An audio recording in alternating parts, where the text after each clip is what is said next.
والصلاة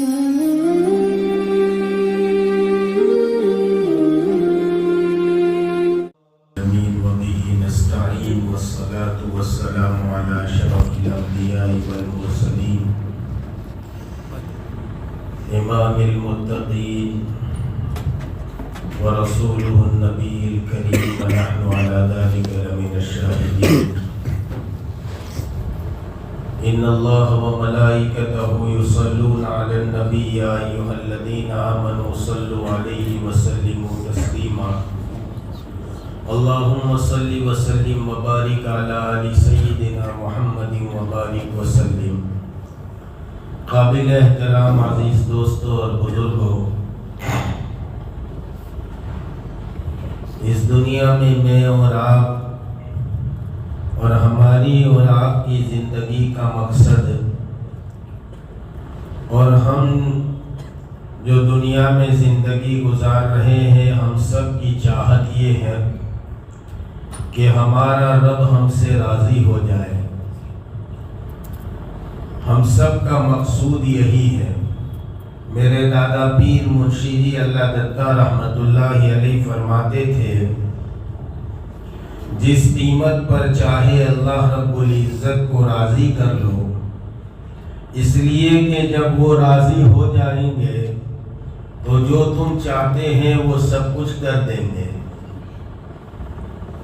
اس لیے ہم سب کی زندگی کا مقصد یہی ہونا چاہیے کہ ہمارا رب ہم سے راضی ہو جائے. اسی لیے آدمی جو ہے وہ دھوپ اور پیاس میں، دھوپ میں اور شدت کی گرمی میں پیاس کو برداشت کرتا ہے. سردیوں کا موسم ہے، ٹھنڈی کو برداشت کرتا ہے اور فجر کے وقت نماز کے لیے آتا ہے. گرمیوں کا زمانہ ہے لیکن آدمی روزہ رکھتا ہے، پیاس کو برداشت کرتا ہے. یہاں تک کہ آدمی محنت کر کر کے کماتا ہے اور کما کر لاتا ہے، پھر اس کو محفوظ کر کے رکھتا ہے. لیکن جب سال گزرتا ہے تو پھر اسی میں سے اللہ کے نام پر خرچ کرتا ہے. یہ سارا سب کچھ اس لیے کرتا ہے، حالانکہ اس کے کمانے کے حالت کو دیکھا جائے تو یہ سمجھ میں آتا ہے کہ جیسے وہ کما کر لایا ہے پھر اس کو حفاظت سے رکھتا ہے، تو دیکھنے والے کو یہی محسوس ہوتا ہے کہ آئندہ زندگی بھر اس روپیے اور پیسے کی یہ اپنے دل و جان سے حفاظت کرے گا. لیکن اس کو جمع کرتے کرتے جب سال ختم ہوتا ہے تو انسان اسی میں سے جو ہے وہ 2.5% نکالتا ہے. 1,00,000 روپے اگر ہوتے ہیں تو اس میں سے 2,500 روپے نکالتا ہے اور اللہ کے راستے میں دیتا ہے. تو گویا کہ ان تمام چیزوں کو دیکھ کر معلوم ہوتا ہے کہ آدمی ہر صورت میں یہ چاہتا ہے کہ میرا رب مجھ سے راضی ہو جائے. اس لیے کہ اللہ تعالیٰ جب راضی ہو جائیں گے تو انسان کی دنیا بھی بنائیں گے اور آخرت بھی بنائیں گے. اللہ کو راضی کرنے کے بہت سارے راستے ہیں. ان میں ایک راستہ وہ ہے جس کو ہم میں سے اکثر لوگ جانتے تو ہیں لیکن ٹھیک طریقے سے اس کو پہچانتے نہیں ہیں.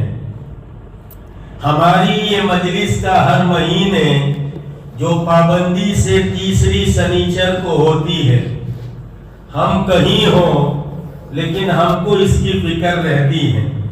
اس لیے یہاں مؤذن ہو، امام ہو، ٹرسٹی ہو، ہر ایک کو چاہیے کہ اس کا خیال کرے کہ اس روز یاسین کا ختم یا اس کا ختم یہ نہ کرے. ہر ایک کو معلوم ہے ایک بات کہ اگست کے علاوہ ہر مہینے تیسری سنیچر کو یہاں مجلس ہوتی ہے. ارے سمجھتے کہ نہیں؟ سیدھے سیدھے آدمی ہیں اور بالکل صاف صاف آدمی ہیں. تو یہ امام ہو، مؤذن ہو، ہر ایک کو یہ سوچنا چاہیے. خیر، ہم سب کی زندگی کے گزارنے کا مقصود یہ ہے کہ کہ ہمارا رب ہم سے راضی ہو جائے، ہمارے اللہ ہم سے راضی ہو جائے۔ اس لیے روپیہ پیسہ آدمی کا خود کا ہے، محنت کر کے کماتا ہے، لیکن اللہ کی رضا کی خاطر سال کے اختتام پر خرچ کرتا ہے۔ دوپہر میں اکیلا ہے، کوئی دیکھنے والا نہیں، کھانا اپنا خود کا موجود ہے، پانی اپنے خود کا موجود ہے، لیکن اللہ کی رضا کے خاطر بندہ پیاس کو برداشت کرتا ہے، بھوک کو برداشت کرتا ہے، یہ تمام تر چیزیں اس لیے برداشت کرتا ہے کہ اللہ مجھ سے راضی ہو جائے۔ ایک بہت آسان عمل حضور پاک علیہ الصلوۃ والسلام کی زندگی سے ہم کو ملتا ہے، قرآن کریم سے ہم کو ملتا ہے۔ وہ صفت یہ ہے کہ ہم جو ہے وہ لوگوں کی خدمت کریں۔ وَأَمَّا مَا يَنْفَعُ النَّاسَ فَيَمْكُثُ فِي الْأَرْضِ، رب کریم فرماتے ہیں جس کی زندگی لوگوں کے لیے نفع بخش ہو گئی، فَيَمْكُثُ فِي الْأَرْضِ، زمین میں ہم اس کو ٹھہراؤ دے دیں گے، استقامت نصیب فرما دیں۔ خدمت یہ بہت بڑی چیز ہے، خدمت خلق جو ہے اس سے اللہ رب العزت راضی ہوتے ہیں۔ ایک اللہ والے کے دل کی آواز ہے کہ عبادت سے جنت ملتی ہے، خدمت سے خدا ملتا ہے۔ آپ نے یہ جملہ سنا ہوگا، لیکن ہم میں سے اکثر اس بات کو پہچانتے نہیں ہیں کہ اللہ رب العزت نے خدمت میں ایسے راز پنہا رکھے ہیں کہ آدمی بہت سارے مرتبے جو ہیں وہ خدمت سے طے کر لیتا ہے۔ حکیم عبدالحی صاحب عارفی نے اپنی کتاب میں لکھا ہے، ایک بڑے محدث تھے، ان کا انتقال ہو گیا۔ انتقال کے بعد کسی نے خواب میں دیکھا وہ جنت کے حسین بنگلے میں کھڑے ہوئے تھے، تو اس نے کہا کہ آپ کو تو یہ مرتبہ ملنا ہی تھا، اس لیے کہ آپ تو اتنی حدیثیں لکھ کر گئے، اتنی کتابیں تصنیف کر کے گئے، اور اتنے ہزاروں کی تعداد میں آپ کے شاگرد ہیں، آپ کے اتنے مریدین ہیں، آپ کو تو یہ مرتبہ ملنا ہی چاہیے تھا۔ فرمایا کہ میں تو رب کریم کی بارگاہ میں جب آیا تو مجھے محسوس ہوا کہ اب جو ہے میرا چھٹکارا نہیں ہوگا۔ کہا کیا بات ہوئی؟ کہا فرشتوں نے کہا اے اللہ یہ جو ہے اتنی ساری حدیث کی خدمت کر کے آئے ہیں، رب کریم نے فرمایا ہمارے نزدیک جو ہے یہ ہمیں یہ قبول نہیں ہے۔ پھر کہا حضرت اللہ ان کے تو اتنے شاگرد ہیں، رب کریم نے فرمایا ہمیں یہ بھی قبول نہیں۔ لیکن بہت ساری باتیں ہوئی، اس کے بعد رب کریم نے فرمایا ایک موقع کا عمل ہمیں ان کا بہت قبول ہے، وہ یہ کہ یہ قلم سے جو ہے وہ کتاب لکھ رہے تھے، حدیثیں لکھ رہے تھے، اور اس وقت انہوں نے قلم پر سیاہی کو رکھا اور اچانک ایک مکھی آئی، اور اس مکھی نے وہ پیاسی تھی، اس نے اس سیاہی کو پینا شروع کر دیا۔ جب اس محدث نے دیکھا کہ ایک اللہ کی مخلوق ہے اور وہ اپنی پیاس بجھا رہی ہے، تو انہوں نے اپنے قلم کو روک دیا اور لکھنے سے رک گئے۔ تھوڑی دیر کے بعد جب اس نے اپنی پیاس کو بجھا لیا تو پھر حضرت نے لکھنا شروع کیا۔ رب کریم نے فرمایا تم نے ہماری مخلوق پر ترس کھایا، ہم آج تم پر ترس کھاتے۔ بایزید بسطامی رحمت اللہ علیہ انتقال ہو گیا، رب کریم کے سامنے کھڑے کر دیے گئے۔ ارے اس دربار میں مجھے اور آپ کو پیش ہونا ہے، فقیر ہو امیر ہو، غریب ہو کالا ہو گورا ہو، مرد ہو عورت ہو، پڑھا لکھا ہو ان پڑھ ہو، محدث ہو مفسر ہو، کتب ہو ابدال ہو، کوئی کوئی کسی مقام کا ہو رب کریم کے سامنے پیش ہونا ہے۔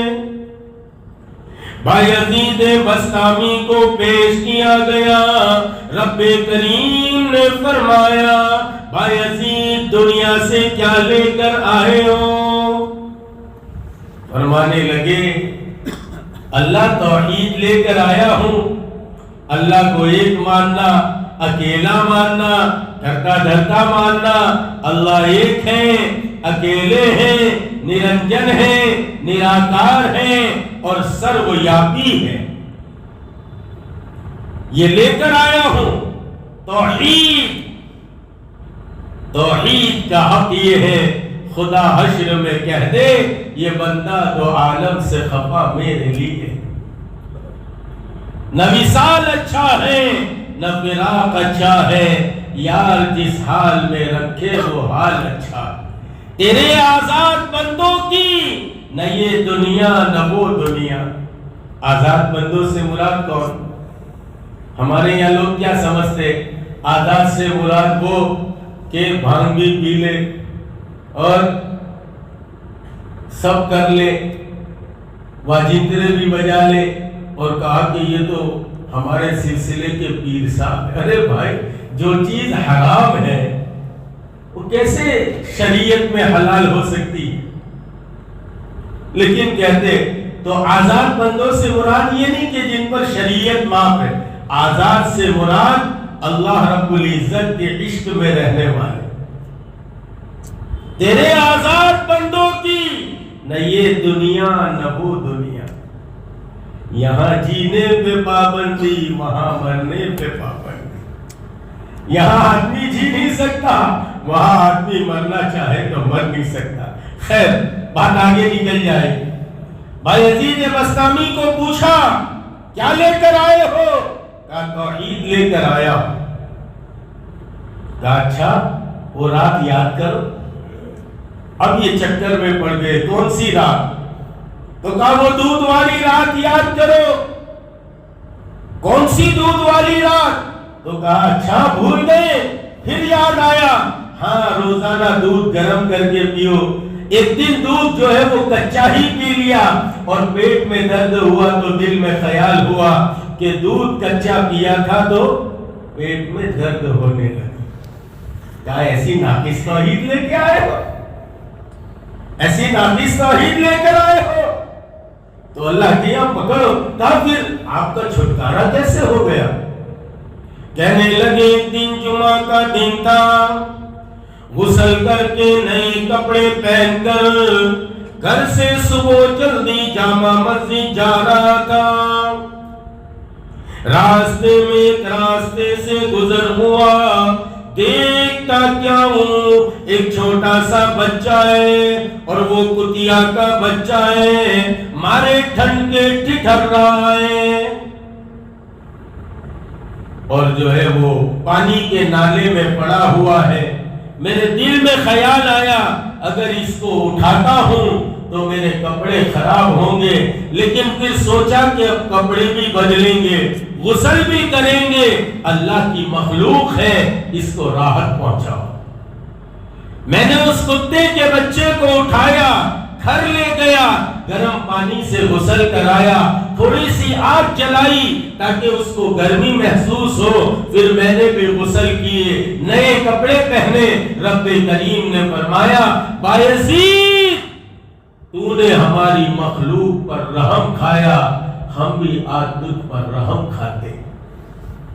حالانکہ مقدمین اولیاء میں سے تھے، یوں فرماتے تھے جس نے بایزید کا چہرہ دیکھا وہ بدبخت نہیں ہو سکتا۔ ایسے ہی نہیں کہتے تھے، اپنے آپ کو اتنا سوارا تھا، اپنے آپ کو اتنا بنایا تھا۔ خیر تو مخلوق خدا کی خدمت کرنا، خدمت پر اللہ رب العزت جو ہے آدمی کو نواز دیتے ہیں۔ خدمت کا جذبہ ہم اپنے اندر پیدا کریں، اس لیے کہ خدمت سے آدمی بہت آگے نکل جاتا ہے۔ ایک مکھی کی خدمت کر دی اور ترس کھا لیا، اللہ تعالیٰ نے اس محدث کو معاف کر دیا۔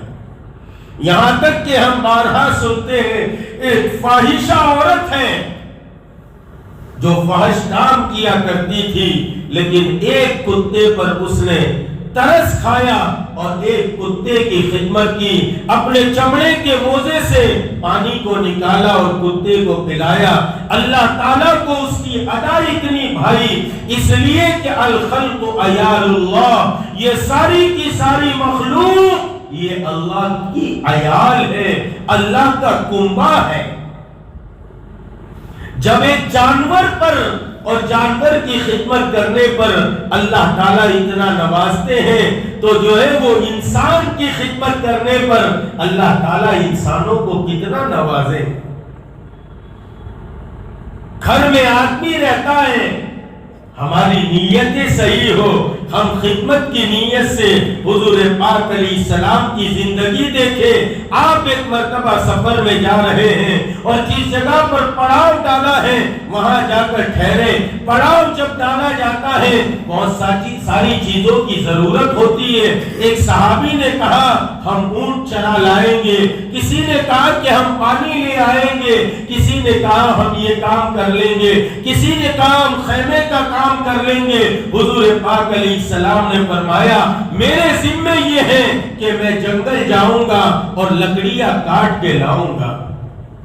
حضور پاک علیہ السلام کے نرم و نازک ہاتھوں سے صحابہ یہ خدمت کیسے لے سکتے تھے؟ صحابہ نے فرمایا یا رسول اللہ آپ کوئی خدمت نہ کریں۔ آپ نے فرمایا نہیں، سید القوم خادمہم، قوم کا سردار اس کا خدمت گزار ہوتا۔ اگر خدمت گزاری ہم میں نہیں ہے تو ہم سردار نہیں، ہم جو ہے وہ قوم کے سردار نہیں بن سکتے۔ لیکن یاد رکھو ہمارے حضرت فرماتے تھے، میرے والد کے ایک مرتبہ ہم کو ایک صاحب ملے، وہ دوستانہ تھا، ہم عمر تھے، تو کہنے لگے خان صاحب تم تبلیغ کا کام کرتے، ہم پبلک کا کام کرتے۔ ارے یہ جو پبلک کا کام کرنے والے ہو، کہ تم تبلیغ کا کام کرتے ہم پبلک کا کام کرتے۔ تو ہمارے حضرت نے جواب دیا کہ ہاں بہت اچھی بات ہے، لیکن پھر شعر سنایا ہمارے حضرت نے کہ خدمت خلق خدا عبادت ہے، مگر کوئی اس کا صلہ چاہے تو مزدوری ہوئی۔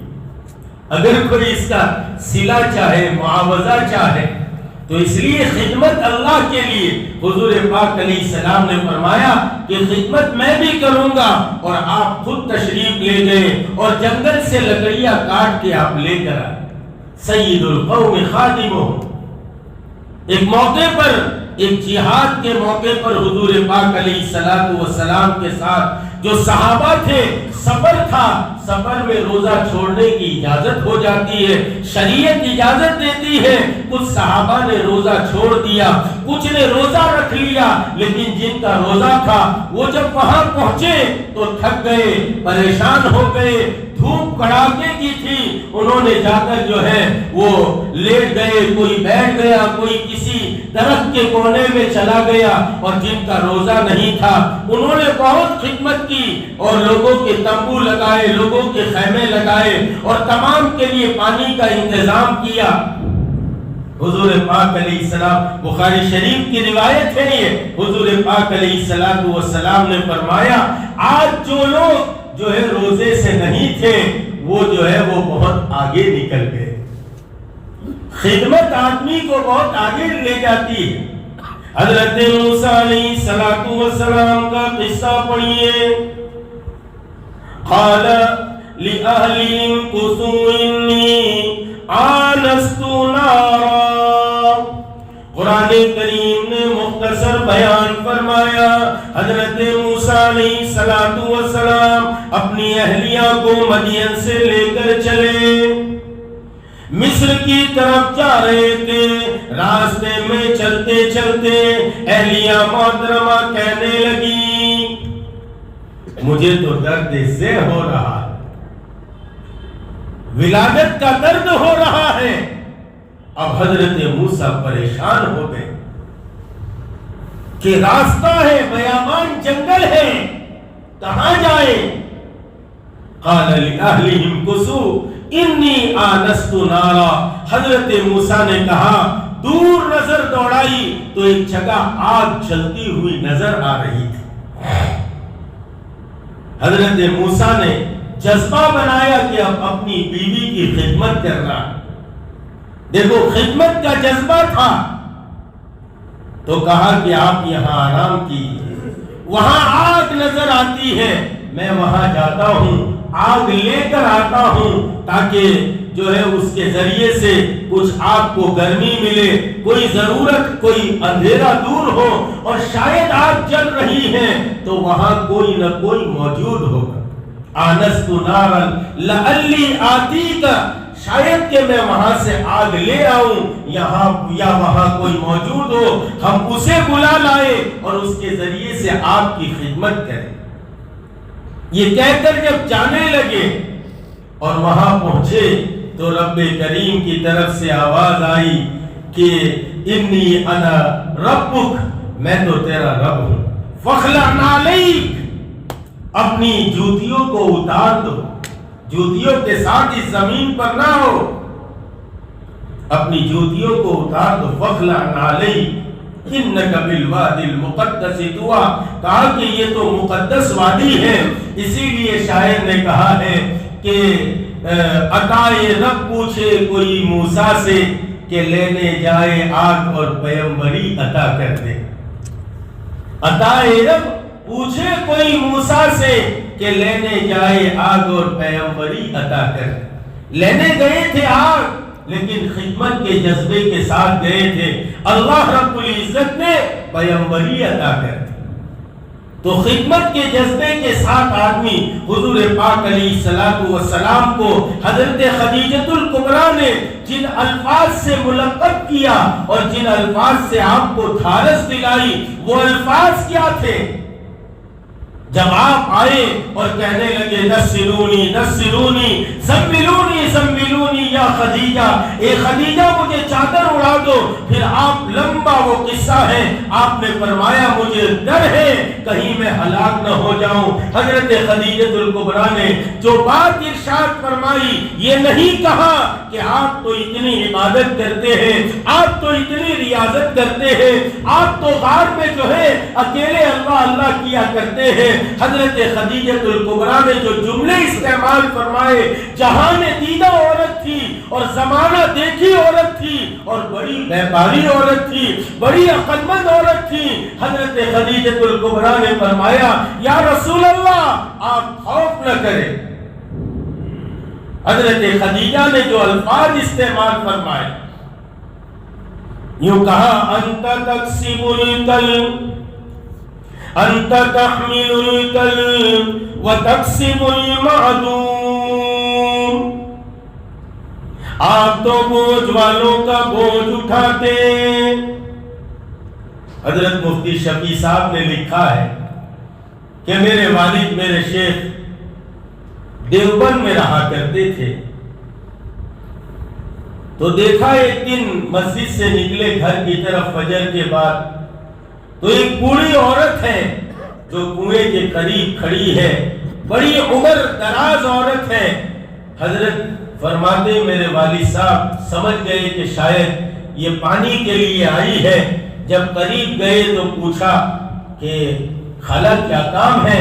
کہا کہ پانی کی ضرورت ہے۔ کہا میرے والد صاحب نے پانی بھرا، ان کا گھڑا بھرا، پھر والد صاحب نے گھڑے کو اٹھایا تو سوچا کہ یہ بڑا وزنی ہے، یہ بڑھیا کیسے اٹھائے گی؟ میں کہا میرے والد صاحب نے اس کو اپنے سر پر اٹھایا اور اس بڑھیا کے گھر تک پہنچے، گھر کے قریب پہنچ کر فرمایا کہ اگر اماں اندر پردے کی کوئی ضرورت نہ ہو، یعنی اندر کوئی عورت نہ ہو، تو میں خود ہی اندر رکھ دیتا ہوں۔ کہا کہ بیٹا میرا اس دنیا میں میری ذات کے علاوہ کوئی نہیں، میں اکیلی ہوں، تنے تنہا ہوں، اسی لیے تو کنویں پر کھڑی تھی۔ حضرت نے اندر جا کر رکھ دیا اور وہ بڑھیا نے ان کو دعائیں دینا شروع کر دی۔ اس کے بعد سے لے کر حضرت مفتی شفیع صاحب نے لکھا ہے میرے والد کا یہ معمول رہا کہ پوری زندگی جب تک وہ حیات رہی عورت حضرت روزانہ اس کا پانی بھر کر رکھ دیا کرتے تھے. ہمارے بڑوں نے یہ صفات ہمارے اندر ہونے چاہیے. اس لیے کہ خدمت کا جذبہ آدمی میں تب ہی آتا ہے جب آدمی میں تواضع ہوتی. اگر آدمی میں تواضع نہ ہو تو خدمت کا جذبہ نہیں آئے. اس لیے حضور کے آپ صفات پڑھیے تو کہا کہ متواضع الاخدار، آپ بڑے تواضع کے ساتھ رہتے تھے اور لوگوں کے درمیان یہ کہتے تھے کہ جو ہے وہ میں ایسے کھانا پسند کرتا ہوں جیسے غلام بیٹھ کر کھاتا ہے. یہ آپ کی تواضع کا اعلیٰ معیار تھا. یہ صفات ہماری زندگی میں آنے، ہماری مجلسوں کا مقصود یہ ہے کہ حضور پاک علیہ السلام کی زندگی کے وہ صفات ہمارے اندر میں پیوست ہو جائے. اس لیے کہ آدمی خدمت تب ہی کرے گا جب اس کے اندر جو ہے وہ تواضع ہو. ارے آپ غور کیجئے گا بھائی، راستے سے چلتے ہوئے لوگوں کی خدمت کے خاطر پتھر کو اٹھا کر سائیڈ میں وہی رکھے گا جو آدمی خود متواضع ہو. ورنہ آدمی کیا سمجھتا ہے کہ بھائی ہم رکھیں گے تو لوگ ہم کو دیکھیں گے. ارے ایسا ہوتا ہے کہ تو تواضع کی صفت ہوگی.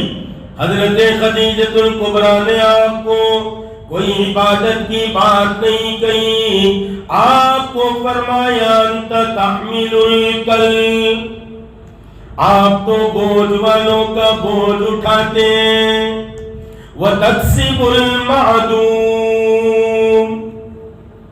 اور غریبوں کو کما کما کر دیتے. کسی کو اللہ کی طرف سے نحن قسمنا معیشتہم فی الحیات الدنیا، ہم نے دنیا کی زندگی تقسیم کی ہے.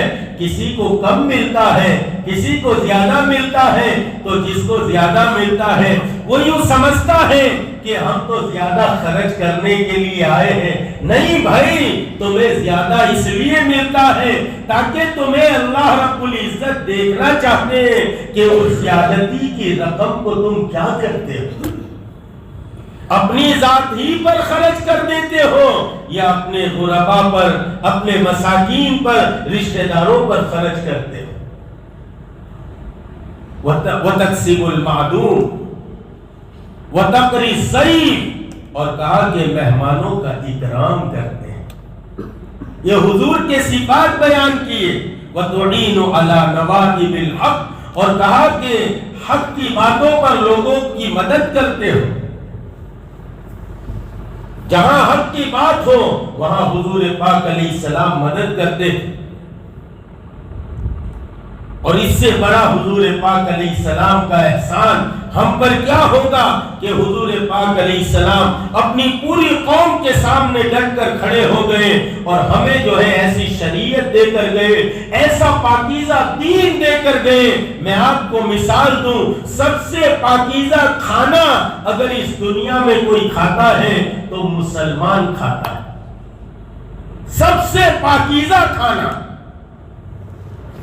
جن جانوروں کو حرام کیا ہے ان جانوروں کے بارے میں آپ پڑھیے، تحقیق کیجئے تو آپ کو پتا چلے گا.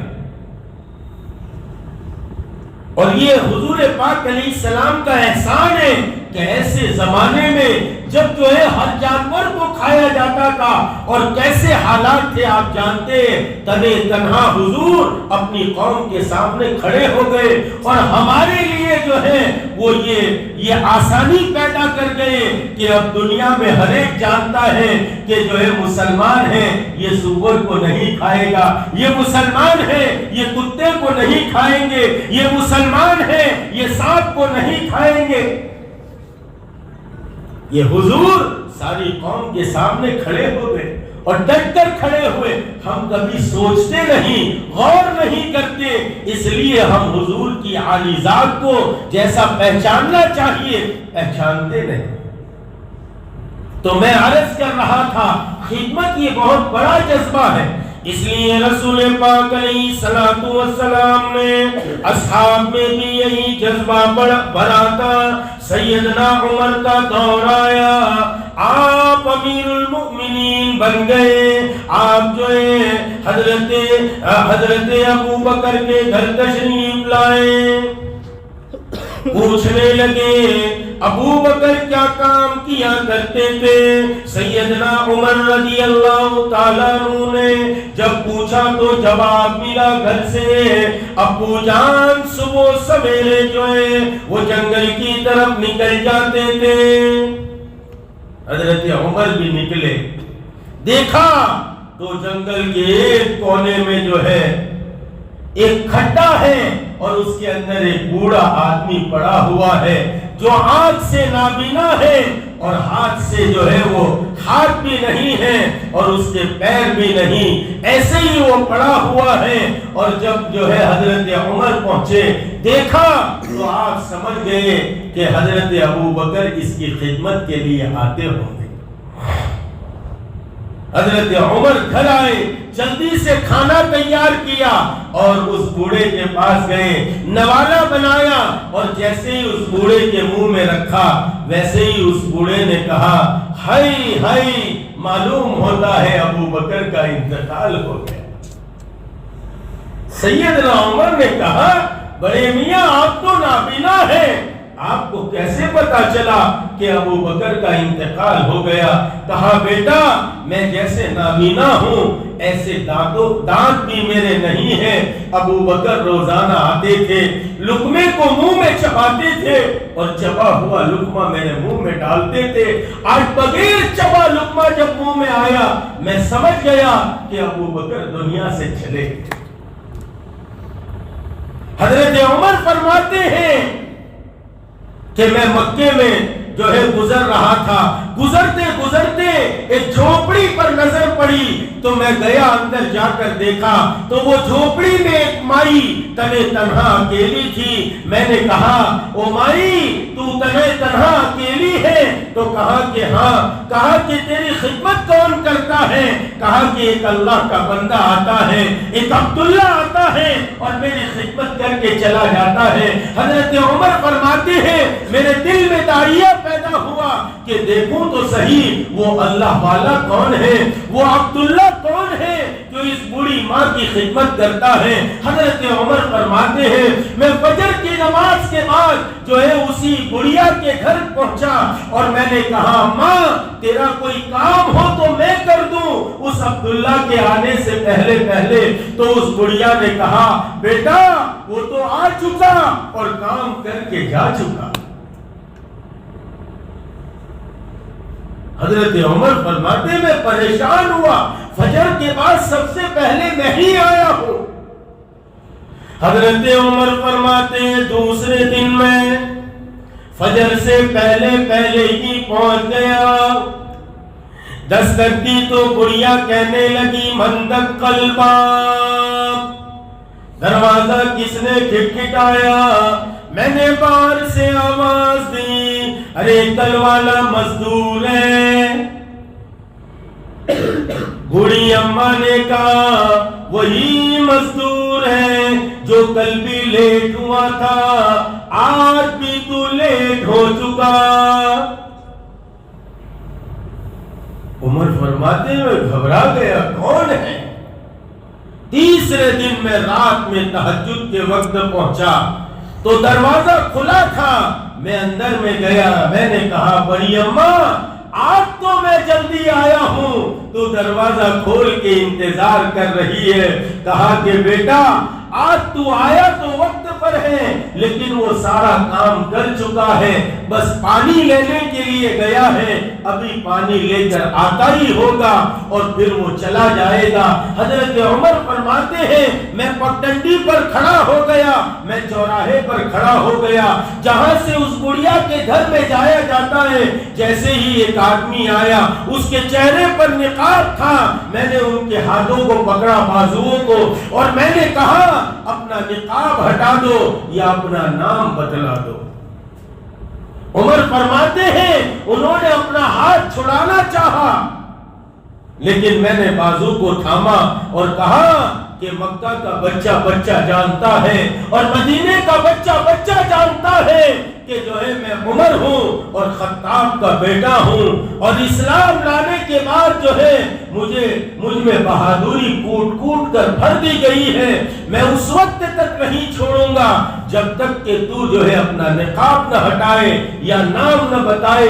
مجبوری میں اس شخص نے اپنا نقاب ہٹایا تو دیکھتا کیا ہوں، عمر فرماتے ہیں میری پیر کے نیچے سے زمین نکل گئی، میں دیکھتا کیا ہوں، وہ وفادار پیغمبر، پیروکار پیغمبر، رفیق ہجرت، رفیق جنت، یار غار، یار مزار سیدنا ابو بکر صدیق ہے۔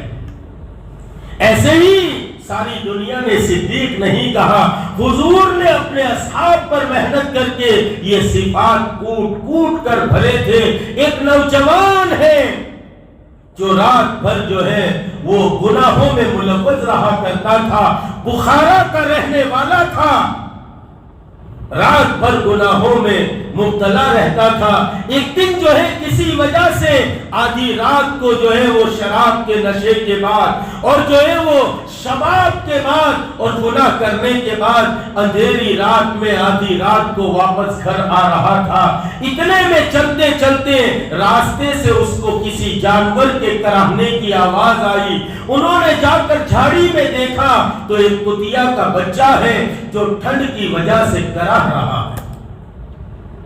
اس نوجوان کے دل میں آیا کہ یہ اللہ کی مخلوق ہے، اسے اٹھایا اور اپنے گھر لے گیا۔ جب گھر لے گیا تو دیکھا کہ اس کے بدن پر جو ہے آبلے پڑے ہوئے ہیں اور اس کے بدن پر کوئی زخم لگے ہوئے ہیں۔ انہوں نے ان کی خدمت کرنا شروع کی، یہاں تک کہ 18 دن گزر گئے۔ 18 دن تک اس کتے کی خدمت کرتے رہے۔ 18 دن کے بعد وہ کتے کا بچہ ٹھیک ہوا، انہوں نے اس کو جو ہے وہ پھر چھوڑ دیا، لیکن وہ کتے کا بچہ وہی رہا۔ مجھے تو بتلانا یہ ہے کہ اس جوان کو اللہ رب العزت نے اس کتے کی خدمت کی وجہ سے اپنے اولیاء اللہ میں شامل کر لیا، جس کو آج دنیا حضرت نقشبند بخاری کہتی ہے۔ یہ حضرت نقشبند بخاری رحمت اللہ علیہ جو سلسلے نقشبندیہ کے ہیں، اللہ تعالیٰ نے ایک کتے کے ساتھ حسن اخلاق کے اوپر آپ کو ولایت کا تاج پہنایا اور اتنے اونچے مقام پر پہنچا دیا۔ عزیزو، ہم اگر انسانوں کی خدمت کریں گے، خدمت کے صفات اپنے اندر میں پیدا کریں گے، اللہ تعالیٰ ہمیں کیا دیں گے اور کتنا نوازیں گے میں اور آپ نہیں جانتے۔ اور انسانیت کی سب سے بہترین خدمت یہ ہے کہ جو انسانیت اس دنیا میں رہ کر اپنی آخرت کو بھول چکی ہے، انسانیت کو ان کی آخرت یاد دلائے۔ یہ سب سے بڑی خدمت ہے، اس لیے کہ دنیا کا گھاٹا ہوا تو دنیا تک محدود ہے، لیکن آخرت کا گھاٹا کر کے چلا گیا تو پھر ہمیشہ ہمیش کے لیے ناکامی۔ اس کے لیے بہترین انسانیت کی خدمت یہ ہے کہ وہ جو ہے وہ انسانوں کو ہم یاد دلائے۔ اللہ تعالیٰ نے اسی مقصد کے لیے ہم سب کو اس دنیا میں بھیجا ہے۔ دنیا میں جب تک انسانیت اپنی مقصد پر تھی اور اپنی جو ہے وہ مقصد کے ساتھ زندگی گزار رہی تھی، اس وقت تک جو ہے وہ انسانیت چمک رہی تھی، اس وقت تک انسانیت کی دعائیں قبول ہو رہی تھی، اس وقت تک انسانیت جو ہے وہ پریشانیوں سے دور تھی، لیکن جب سے انسانیت نے جو ہے اپنے مقصود کو بھلایا، میں نے کل بھی جمعہ میں عرض کیا تھا، عبادات پر آدمی کو جو ہے جنت میں بہت اعلیٰ مقام مل سکتا ہے، لیکن دعوت اللہ کے بغیر جو ہے وہ آدمی کی دعائیں قبول نہیں ہوتی۔ اس لیے کہ عبادت تو اس لیے ہے تاکہ اس کی دعوت میں مضبوطی آئے اور اس کی دعوت اثر انداز ہو، لیکن اصل مقصود اس امت کا دعوت اللہ ہے، اللہ کے بندوں کو اللہ کی طرف بلانا اور آخرت یاد دلانا، یہ اس امت کا مقصود ہے۔ جب تک امت مقصود پر قائم تھی اس وقت تک جو ہے ہاتھ نیچے نہیں گرتے تھے، اللہ تعالیٰ دعائیں قبول کر لیتے تھے۔ آپ روایات میں پڑھیے، غور کیجئے، بازار مدینہ ہے اور مدینہ کے بازار کے اندر کوئی غیبت کر رہا ہے اور کوئی برا بھلا کہہ رہا ہے، اور جس کو کہا جا رہا ہے اس کا نام حضرت عثمان ہے، ان کا نام حضرت علی ہے۔ حضرت علی اور حضرت عثمان کے خلاف کوئی باتیں کر رہا ہے اور کچھ نہ کچھ بکے جا رہا ہے۔ عبد الرحمن بن عوف کھڑے ہیں، عبد الرحمن بن عوف نے فرمایا کہ دیکھو ان کے خلاف تم زبان نہ چلاؤ، یہ اللہ کے رسول کے محبوب ہے اور یہ جو ہے ایسے ہے ویسے ہے، لیکن وہ باز نہ آیا۔ حضرت عبد الرحمن بن عوف نے کہا دیکھو تم باز آ جاؤ، اگر تم باز نہیں آئے تو پھر میں اللہ کے پاس اپنا ہاتھ اٹھا دوں گا۔ تو وہ کہنے لگے جیسے پہلے انبیاء لوگوں کو عذاب سے ڈرایا کرتے تھے، ایسے تم ہاتھ اٹھانے سے ڈراتے ہو۔ حضرت عبد الرحمن نے جب یہ جملہ سنا تو اپنے امامے کو اتارا اور اپنے امامے کو جو ہے وہ نیچے کیا اور ہاتھ اٹھائے، ابھی ہاتھ اٹھائے کہ اتنے میں مدینے کے بازار میں ایک اونٹ جو ہے پاگل ہوا اور پاگل اونٹ دوڑتا ہوا مدینے کے بازار میں کوہرام مچانے لگا، سارے لوگ بھاگنے لگے، لیکن اس اونٹ نے کسی کو نہیں چھیڑا، سیدھا آیا اور اس شخص کو منہ سے پکڑا اور پکڑ کر جنگل کی طرف لے کر چلا گیا۔ لوگوں نے جو ہے حضرت عبد الرحمن بن عوف سے کہا اپنے ہاتھوں کو نیچے کر لو، جو تمہاری مراد تھی وہ پوری ہو گئی۔ جب جو ہے امت اپنے مقصد پر قائم تھی اور اپنے مقصد کو پہچانتی تھی تو پھر ہاتھ اٹھاتی تھی، اللہ تعالیٰ اس کی دعا کو قبول کر لیتے تھے۔ آج ہماری دعائیں کیوں قبول نہیں ہو رہی؟ اسی لیے کہ حضور پاک علیہ السلام نے فرمایا تھا کہ جو ہے میری امت جو ہے امر بالمعروف اور نہی عن المنکر کو چھوڑ دے گی تو وہی کی برکات سے محروم ہو جائے، اللہ کی نگاہ سے گر جائے گی۔ اس لیے عزیزو سب سے پہلی خدمت یہ ہے، خدمت کی صفات میں سب سے پہلی خدمت یہ ہے کہ ہم انسانیت کی خدمت کریں۔ انسانیت کی خدمت میں سب سے بڑی خدمت یہ ہے ہر گھر جا کر در جا کر ایک ایک فرد کو یہ بات سمجھائے اور بتلائے کہ ہماری اور آپ کی اور پوری امت کی کامیابی اللہ نے اپنے دین میں رکھی ہے اور ہمیں اس دنیا کو چھوڑ کر آخرت میں جانا ہے۔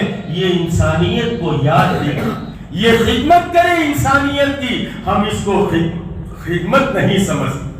ہمارے یہاں شعبے میں تقسیم کر دیا ہے، ہم سمجھ اب یہ جگہ یہاں کسی نے ہم کو کہا کہ یہاں ہم یوں کرتے کہ بیواؤں کو راشن دیتے، ہم نے کہا حضور پاک علیہ السلام بیوہ کو راشن نہیں دیتے تھے، بیوہ کو شوہر دیتے تھے۔ ہم نے ترتیب غلط کر دی، حضور تو بیوہ کو شوہر دیتے تھے، اب پڑھیے ہم نے سمجھنا ہی چھوڑ دیا۔ اس لیے عزیزو خدمت کا شعبہ بھی یہ پورا ہمارا ایک شعبہ ہے کہ خدمت بھی اسی میں ہے، اور خدمت میں سب سے پہلی خدمت یہ ہے کہ انسانیت کو اس کی آخرت یاد دلائے، اللہ کو بھول کر جو زندگی گزار رہے ہیں ان کو یاد دلائے، یہ بھی خدمت کا شعبہ ہے۔ اللہ تعالی ہم سب کو عمل کی توفیق عطا فرمائے۔ وآخر دعوانا الحمدللہ۔